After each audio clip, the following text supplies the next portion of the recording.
क्या hair transplant जानलेवा हो सकता है? क्या हेयर ट्रांसप्लांट के कोई लाइफ थ्रेटनिंग साइड इफ़ेक्ट्स होते हैं? तो आज हम यही जानने की कोशिश करेंगे कि हेयर ट्रांसप्लांट में किस तरह के साइड इफ़ेक्ट आ सकते हैं, क्या ये बहुत सीवियर भी हो सकते हैं।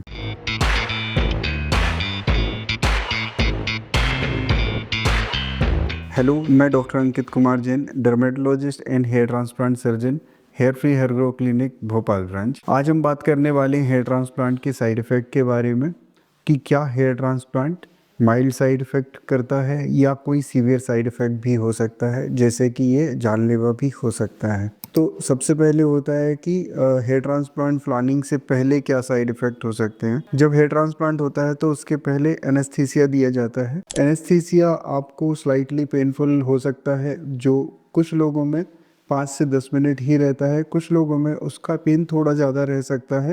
ये डिपेंड करता है आपकी बॉडी की पेन सेंसिटिविटी के ऊपर। इसके बाद ड्यूरिंग प्रोसीजर्स क्या साइड इफ़ेक्ट हो सकते हैं, तो ड्यूरिंग प्रोसीजर्स आपके ग्राफ्ट की सर्वाइवल से रिलेटेड, ग्राफ्ट डिहाइड्रेट ना हो तो ग्राफ्ट की हैंडलिंग कैसे हो रही है, ये प्रॉब्लम्स आ सकती हैं जो ओवरऑल आपके रिजल्ट्स में बाद में प्रॉब्लम क्रिएट कर सकती हैं। एंड सेकंड, इन्फेक्शन का खतरा रह सकता है। अगर आपका क्लिनिक प्रॉपर प्रोटोकॉल से सर्जरी कर रहा है तो आपको इन्फेक्शन का रिस्क नहीं रहता। अगर वहाँ पे प्रोटोकॉल ब्रीच होते हैं तो आपके सिर में इन्फेक्शन का खतरा भी होता है। इसके अलावा ड्यूरिंग सर्जरी हमें गहरे घाव लग सकते हैं। अगर आपकी जो सर्जिकल टीम है वो स्किल्ड नहीं है तो हो सकता है आपके स्कैल्प में डैमेज करे और आपका कोई डीप स्ट्रक्चर जैसे कोई ब्लड वेसल वगैरह डैमेज हो सकती है। पर अगर प्रॉपर स्किल टीम है तो हेयर ट्रांसप्लांट में किसी तरह का कोई मेजर साइड इफ़ेक्ट नहीं होता है। इस तरह के कुछ कॉम्प्लिकेशन ड्यूरिंग सर्जरी हो सकते हैं। इसके बाद आफ्टर सर्जरी क्या कॉम्प्लिकेशन हो सकते हैं, तो कुछ समय तक आपको पेन, स्वेलिंग, सूजन जैसा कुछ सेंसेशन रह सकता है।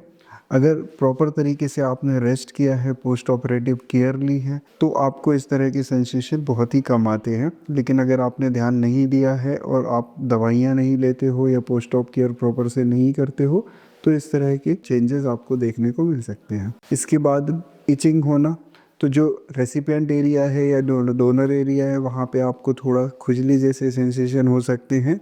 जब भी कोई सर्जिकल साइट होती है तो वहाँ एक्सेसिव ड्राइनेस होती है जिस कारण से ये सेंसेशन आते हैं, या वहाँ पे हिस्टामिन नाम का केमिकल्स भी रिलीज़ होता है जो ये सेंसेशन कर सकता है।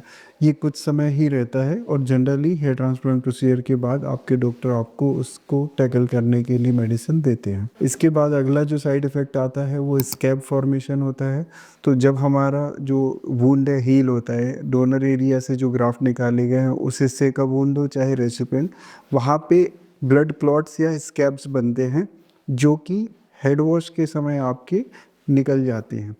तो ये एक टेम्परेरी साइड इफ़ेक्ट हो सकता है। अगला साइड इफ़ेक्ट जो हो सकता है वो नमनेस या सुनपना होता है। तो सर्जरी के जस्ट बाद हमें कुछ समय तक ये सुनपना लग सकता है, ये कई बार कुछ हफ्ते या महीने तक भी जा सकता है। अगला जो साइड इफ़ेक्ट होता है वो शॉक लॉस होता है। तो किसी हिस्से से हमारे जो नेचुरल हेयर ग्रो कर रहे होते हैं वो भी लॉस होने लगते हैं और वहाँ कुछ पैचेस बन सकते हैं। तो ये भी एक टेम्परेरी साइड इफ़ेक्ट होता है जो कि समय के साथ रिकवर हो जाता है और वहाँ पे हेयर ग्रोथ आ जाती है। ये कुछ टेम्परेरी साइड इफ़ेक्ट होते हैं जो लॉन्ग टर्म में नहीं रहेंगे और ये ठीक हो जाते हैं। कुछ परमानेंट साइड इफ़ेक्ट हो सकते हैं जैसे कि स्कारिंग, जो एफयूटी सर्जरी होती है उसमें एक लीनियर स्कार रहता है, वो परमानेंट होता है जो लॉन्ग टर्म रहता है। अगर ओवर हार्वेस्टिंग की है ग्राफ्ट की तो वहाँ पे स्कार्स बन जाते हैं और वहाँ पे आपके डोनर एरिया में विजिबल एरियाज काफ़ी सारे छूट जाते हैं। इसके अलावा अगर सर्जरी सही से नहीं प्लान की तो आर्टिफिशियल लुक बन सकता है जो कि लॉन्ग टर्म फिर आपके साथ रहता है। इसके बाद आते हैं हम लाइफ थ्रेटनिंग साइड इफ़ेक्ट पे। तो life threatening side effect hair transplant surgery में बहुत रेयर होते हैं। ये एक सुपरफिशियल सर्जरी है जिसमें बहुत ही माइन्यूट वुंड आपको दिए जाते हैं। तो इस तरह की सीरियस जो कॉम्प्लिकेशंस है सर्जरी में नहीं होती, लेकिन फिर भी आपको एक रजिस्टर्ड क्लिनिक और एक एक्सपीरियंस डॉक्टर से ही ये सर्जरी कराई जानी चाहिए, क्योंकि कुछ बेसिक इंस्ट्रूमेंट ऐसे भी होते हैं जो कि ज़्यादा डीप पेनिट्रेट कर सकते हैं। तो अगर कोई स्किल्ड सर्जन सर्जरी नहीं कर रहा है तो आपको डैमेज ज़्यादा हो सकता है।